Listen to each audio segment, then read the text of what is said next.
창조와 섭리를 참으로 믿는다고 하는 것은 그냥 머릿속으로만 그런 게 있다 이렇게 생각하는 것이 아닙니다. 이 구체적으로 우리의 삶 가운데 나타나야 하는 것이죠. 물론 그 사실을 받아들여야 됩니다. 하나님이 창조하셨다는 사실, 오늘도 당신님의 전능한 힘을 사용하셔서 우리를 통치하고 있다는 그 사실을 받아들여야 됩니다. 그러지 않는 사람은 참으로 창조와 섭리를 믿는 사람이 아니라고 할 수 있죠. 안 믿는 사람이 바로 그 대표적인 예가 되어집니다. 하나님이 있다는 것을 어느 날 생각을 해볼 수는 있겠지만 나하고는 구체적인 관련이 없다 이렇게 생각하는 것이죠. 예수를 믿는다고 하는 것은 그렇지 아니하고 그 하나님의 창조적인 능력이 날마다 나와 관련돼 있다라고 생각을 하는 것입니다. 구체적으로 그것은 어떤 식으로 나타날까요? 우리의 삶 가운데서 좋은 일이 나타나는 경우들을 한번 생각해 보겠습니다. 어떤 좋은 일들이 막 번져되어졌을 때 일반적으로 한국 사람들이 흔히 얘기하는 대로 잘 되면 자기 탓이고 잘못되면 조상 탓이고 뭐 이런 거 있죠. 대개는 잘못되면 다른 사람 탓을 하고 잘 되면 자기가 잘했다라고 얘기하는 경우들이 많이 있습니다. 그러나 예수 그리스도를 진짜로 믿는 사람들, 창조와 섭리를 진짜로 인정하는 사람들은 어떤 일이 잘 되었을 때 절대로 자기가 잘했다고 얘기하지 않게 되어집니다. 그리고 여기 모든 일이 잘 되었을 때 창조와 섭리를 믿는 사람의 모습이 나타나는데 그 사람은 자랑하지 않고 참으로 하나님께 감사하는 사람으로 나타나게 됩니다. 만약에 그렇지 않는다면 우리는 실질적으로 창조와 섭리를 믿지 않는 게 되어지는 것이죠. 우리의 삶 가운데서 좋은 일이 일어났을 때 우리가 참으로 그러한 방향으로 나아가는지를 생각을 해보셔야 됩니다. 어떤 아이들이 시험을 잘 봤다, 수능의 결과가 좋게 나와져서 좋은 대학에 들어갔다 그랬을 때 그 소식을 할머니, 할아버지들에게 전달해 주는 경우가 있어요. 그랬을 때 신앙이 있는 할머니, 할아버지들 가운데서 가끔가다 이렇게 반응하시는 분들이 있습니다. 그 아이가 시험 잘 보는데 자기가 기여한 건 별로 없지만 이렇게 얘기하시는 거죠. 그래, 잘 됐구나. 내가 그것을 위해서 얼마나 많이 기도했는 줄 아니? 그게 사실일 겁니다. 기도 열심히 하셨겠죠. 그러나 이 얘기 속에서 우리는 이상한 것을 발견합니다. 좋은 결과가 나타나는데 내가 기도한 게 무슨 효과를 미쳐서 영향을 미쳐서 그런 결과가 나타났다라는 생각이 표현되어지는 것이죠.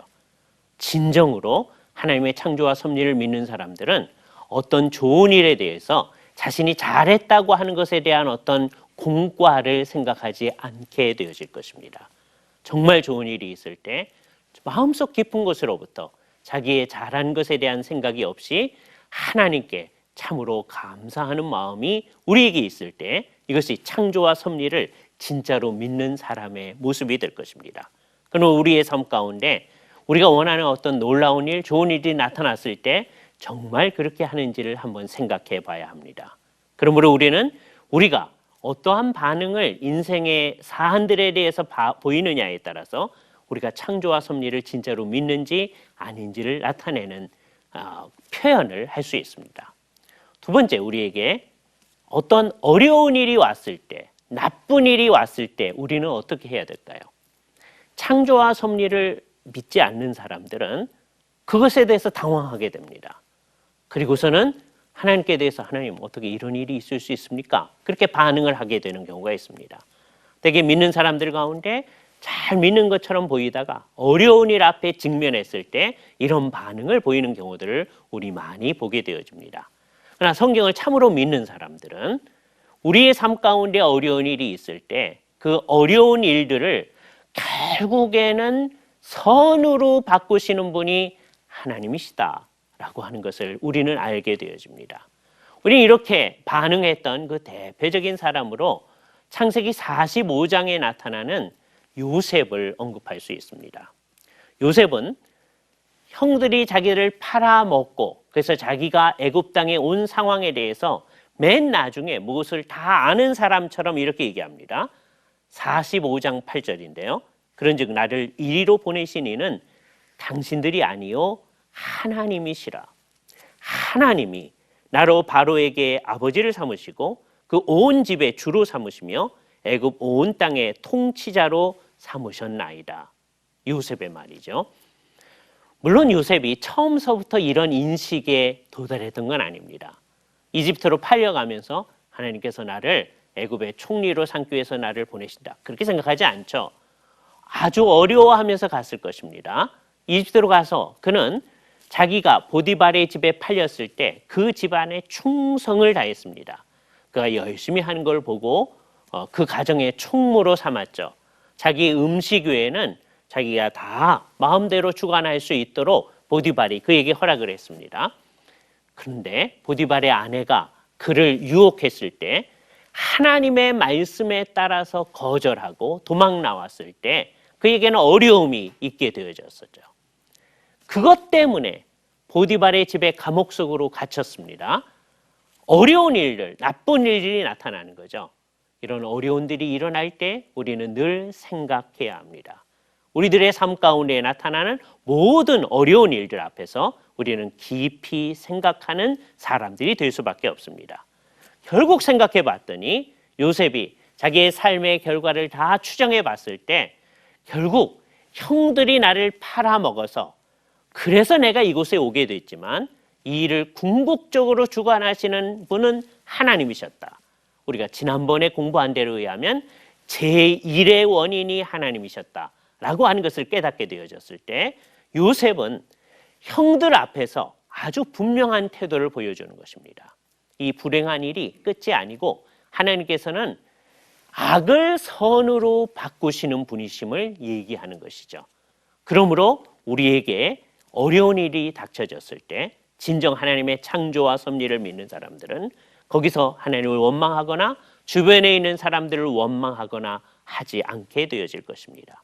오히려 인내하게 될 수 있습니다.